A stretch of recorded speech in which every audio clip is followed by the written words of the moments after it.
खानसर एवं अंजना ओम कश्यप का विवाद अभी सुलझा नहीं और एक बार फिर से नया विवाद सामने आ गया है। खानसर एवं रोशन आनंद सर के बीच में छिड़ गया है टकरार।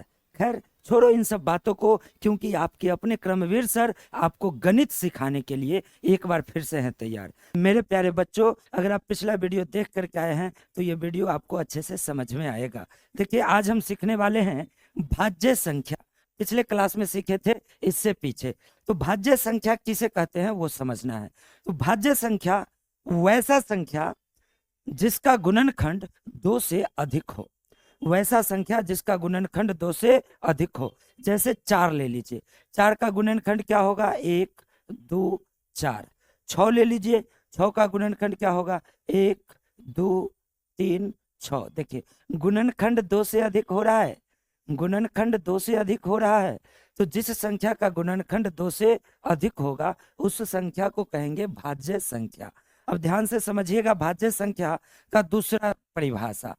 देखिए 4 में अगर आप भाग देंगे तो 1 से भाग जाएगा, 4 में आप भाग देंगे 2 से भाग जाएगा, और 4 में भाग देंगे तो 4 से भाग जाएगा। ध्यान से समझिए कि 4 में 1 से, 4 से और 2 से भाग जा रहा है, अर्थात वह संख्या जिसमें 1 से एवं स्वयं से, स्वयं का मतलब 4 में 4 से, तथा किसी अन्य संख्या से भाग जाना चाहिए। मतलब 1 से, स्वयं से, किसी अन्य से भी भाग जाना चाहिए, तब उसको कौन संख्या कहेंगे? भाज्य संख्या कहेंगे। तो भाज्य संख्या का एग्जाम्पल क्या हो जाएगा? 4 6 8 10 12 14 15 और 9 भी हो जाएगा। क्या हो जाएगा? 9।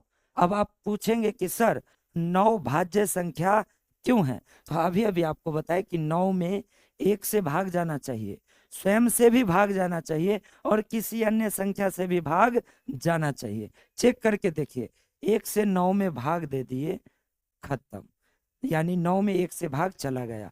फिर से 9 में अगर आप 3 से भाग देंगे, 3 तिहाई 9, और ये खत्म। फिर 9 में 9 से भाग दीजिए, 9 एकम 9। अब ध्यान से समझिए, 9 में 1 से भाग जा रहा है, 9 में स्वयं से भाग जा रहा है, 9 में अन्य संख्या 3 से भी भाग जा रहा है। तो 1 से भाग जाना चाहिए, फिर स्वयं से भाग जाना चाहिए, और किसी अन्य संख्या से भी भाग जाना चाहिए, तब उसको कहेंगे भाज्य संख्या। ओके, अब इसको इस रूप में याद रख सकते हैं। गांव में सुने होंगे एक कहानी कि 75 थाली में खाने वाला। ये जो भाज्य संख्या है ना, भाज्य संख्या, ये 75 थाली में खाने वाला संख्या है। देखिए कैसे। अब दो संख्या में हम आपको अंतर बताते हैं। एक 2 ले लेते हैं और एक 6 ले लेते हैं। 2 में अगर आप भाग दीजिएगा तो 2 में भाग 1 से जाएगा और 2 में भाग 2 से जाएगा। इसके अलावा 2 में किसी अन्य संख्या से भाग नहीं जाएगा, जबकि 6 में 1 से भाग जाएगा, और 6 में स्वयं यानी 6 से भाग जाएगा, और 6 में फिर देखिए 2 से भी भाग जाएगा, और 6 में 3 से भाग जाएगा। है ना, ये 75 थाली में खाने वाला 6 और 2 सिर्फ 2 थाली में, एक स्वयं अपना और 1 से। तो ये जो 2 दिख रहा है आपको, ये 2 भाज्य संख्या नहीं है, जबकि 6 भाज्य संख्या है। अब आइए समझते हैं अभाज्य संख्या। अब कौन संख्या समझते हैं? अभाज्य संख्या। और वीडियो के अंतिम तक रुकिएगा तो कुछ बेहतर सरप्राइज लेकर के जाइएगा। चलिए, तो अभाज्य संख्या समझते हैं। अभाज्य संख्या इसके जस्ट विपरीत होता है, यानी कि वैसा संख्या जिसका सिर्फ 2 गुणनखंड हो, वैसा संख्या जिसका सिर्फ 2 गुणनखंड हो। जैसे 2 को ले लीजिए, अभी अभी समझाए थे कि 2 में आप भाग कितना से दे सकते हैं? 1 से, और 2 में 2 से। तो 2 का गुणनखंड कौन कौन है? 1 और 2। फिर 3 ले लीजिए, 3 का गुणनखंड 1 और 3। 5 ले लीजिए, 5 का गुणनखंड 1 और 5। सिर्फ कितना गुणनखंड मिल रहा है? 2 गुणनखंड। तो जिस संख्या का सिर्फ 2 गुणनखंड हो उसे अभाज्य संख्या कहेंगे। कौन संख्या? अभाज्य संख्या। अब अभाज्य संख्या को दूसरा रूप में समझते हैं। वैसा संख्या जिसमें 1 और स्वयं से भाग जाए, किसी अन्य संख्या से भाग ना जाए।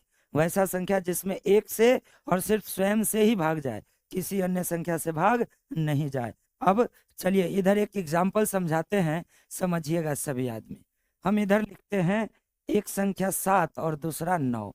पहले 7 में भाग दीजिए, 1 से भाग जाएगा 1 सत्ते 7, फिर 7 में 2 से नहीं जाएगा, 3 से नहीं, 4 से नहीं, 5 से नहीं, 6 से भी नहीं जाएगा, 7 में 7 से भाग जाएगा, 7 ही कम 7। तो देखिए 7 में 1 से भाग गया और स्वयं से भाग गया, किसी अन्य संख्या से भाग नहीं गया, तो 7 हो गया अभाज्य संख्या। जबकि 9 को देखिए ध्यान से, 1 से भाग दीजिए, 1 नमा 9, 9 में स्वयं से भाग दीजिए, यानी 9 से 9 इकाई 9, और 9 में किसी अन्य संख्या से भाग जाएगा, हाँ बिल्कुल जाएगा, 3 से 3 तिहाई 9। अब ध्यान से समझिए, ये जो 9 है एक और स्वयं के अलावा किसी अन्य से विभाजित है, तो ये हो गया भाज्य। ये कौन संख्या हो गया? भाज्य। और ये जो 7 है, 7 एक और स्वयं के अलावा किसी अन्य से विभाजित नहीं है, तो 7 हो गया अभाज्य। 7 क्या हो गया? अभाज्य। तो अभाज्य का एग्जाम्पल क्या हो जाएगा बाबू?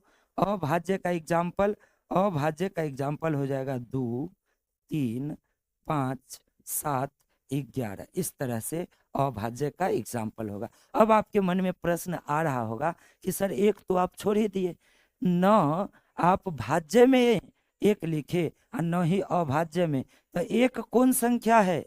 एक है कौन संख्या? चलिए तो आपको बताते हैं कि एक कौन संख्या है। एक न ही भाज्य है, न भाज्य और न अभाज्य। अगर आपसे कोई पूछे कि एक भाज्य है या अभाज्य, तो आप कहिएगा कि एक न भाज्य है और न ही अभाज्य है। अब ध्यान से समझिए, सबसे छोटा भाज्य संख्या 4, सबसे छोटा भाज्य संख्या कितना? 4, और सबसे छोटा अभाज्य संख्या 2, सबसे छोटा अभाज्य संख्या 2। अब एक ऑब्जेक्टिव प्रश्न पूछा जाता है, ध्यान से समझिएगा कि सबसे छोटा सम अभाज्य संख्या, सबसे छोटा कौन संख्या? सम अभाज्य संख्या। तो सम अभाज्य, सम मतलब कल पिछले वीडियो में समझाए हैं कि जिसमें 2 से भाग जाए। तो अब इस अभाज्य में सबसे पहला कौन है जो सम भी है और अभाज्य भी? तो 2। तो सबसे छोटा सम अभाज्य संख्या क्या हो जाएगा बाबू? 2। और याद रखिएगा, भाज्य संख्या को संयुक्त संख्या या यौगिक संख्या कहते हैं। भाज्य संख्या को संयुक्त संख्या या यौगिक संख्या कहते हैं, तथा अभाज्य संख्या को मौलिक संख्या या रूढ़ संख्या कहते हैं। यानी अभाज्य का ही नाम मौलिक और अभाज्य का ही नाम रूढ़ संख्या है, और भाज्य संख्या का दूसरा नाम संयुक्त संख्या, और भाज्य संख्या का ही एक और नाम है यौगिक संख्या। एग्जाम में पूछता है निम्न में से कौन यौगिक संख्या है, निम्न में से कौन संयुक्त संख्या है, निम्न में से कौन भाज्य संख्या है। हम उम्मीद करते हैं आपको ये वीडियो समझ में आया होगा। आप भाज्य अभाज्य अगर सीख चुके हैं, समझ चुके हैं, तो वीडियो को लाइक कर दीजिए, और अगर नहीं सीखे हैं तो डिसलाइक भी आप कर सकते हैं।